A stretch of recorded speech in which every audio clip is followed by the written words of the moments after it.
a olo o whaawau pea o na taurumanga o le porkalami. Ia a whapela e whapena ino na whai lau device olo e mai moa ma e whafonga mai ai. Ia whamalurua tua ile nā vaenga a o le tūtāua ma le lei ai. Ia e na leo toe motu pe o le tūlanga tuai sa masani ai. Ia pe o na o le mafo angale na ia o le tau mwhai e whamara malama atu. Ia wai umane le whai tūla o le live i le aso ma le aso. Ia po ua toru wha ni porkalame ia i totonu o le whai tūla le tasi. Ia pise i o le mafo angale na ia o ia vaenga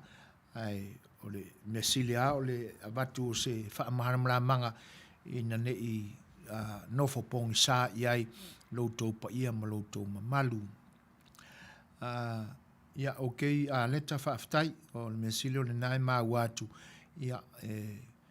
le leilau whaongaina mai o le tātou lava ngana o le unanga le siufonga a le kalesia o le siufonga o le taia fau e lana mainstream nei ua whaongaina ia vaenga o le teknolosi ia mātele lava i le whaongaina o le tātou lava ngana ia o mafuanga ia ina ia whaolaolaina pea la tātou ngana le aiaina e so mātou manatu loutou finangalu pule lava le kamalu makuia nganga e fia whaongaina ia e mole au nanga lava le nei le kalesi o le siufonga le taia fau malana le tio e pe una ia pe tau siusi lava le na ia e foi taimi e whaongaina ai le ngana pertania ia o le tele lava o porkalame ale nei au nanga ia e ma tele lava ma mafuli ia i le tātou lava ngana ia e pese i o le ngana mua le na o lo mātou whaongaina e mese mātou nei na le lau te lenga o whaiwhi au o lo i tono le nei e au nanga ia sa soifua ia whapena fo i mai mātou na mātou wola i fo le atunu e pe o le ngana sa mua lava o le tātou anga ngana sa mua ia e wha mua pe i o mātou langona manatu e whapena fo i lau te lenga o le atunu o lo fita mai mua ma tapua i mai ia e pise i o le na ai o le ngana whapertania lava ia e pule lava le tangata ia ma lona finangalu ia po le alava le ngangana e fia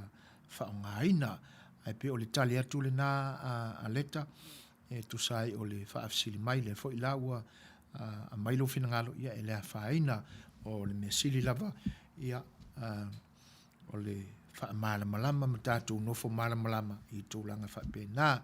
ia e whaamalurua tufo ia pe a whai e pa urua na ngangor ko ingo i lau whaafunga mai. O tātou porkalame o le sa awhia Fai'oa e peia o na avatu i se whaafesili na i upu na. Le wa mai o onga lamba o tali o upu ia e toru. E pe o lena Suasua ni mai ei le uso ia la lotoa o le fionga ia le au pepe o nai tō whaafine ia se o riana mai le masa mata utia ia ma le tō fine ia tafa. E pe o i tū umana na kawa mai e tali na i uso ma nai tō whaafine ia. Ai nao sino whaapopo la i titia ia le siufonga le taia whau ma porkalame o sa awhia Fai'oa. Ia, e pe o nā ia o Paolo, ia, o le sii mai a inga